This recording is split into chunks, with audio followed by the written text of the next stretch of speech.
Maxamed Ramadaan ujeedaan walaalayaal xaaladiisu sidee tahay wadnaga wax loogama qaban karaa leeyahay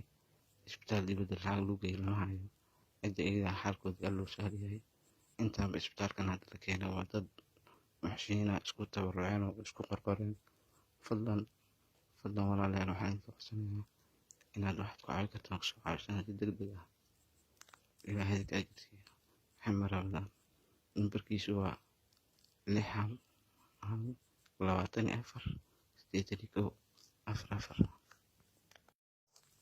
Maxamed Ramadaan waa ujeedaan walaalayaal xaaladiisu sidee tahay wadnaga wax loogama qaban karaa leeyahay isbitaal dibadda lacag lagu geeyo lama hayo cidda iyadaa xaalkooda aad loo sahal yahay intaanba isbitaalkan hadda la keenay waa dad muxsiniina isku tabaruceen oo isku qorqoreen fadlan walaalayaal waxaan idin codsanayaa inaad waxaad ku caawi kartaan kusoo caawisaan si degdeg ah ilaahay idinka ajirsiiyo. Maxamed Ramadaan.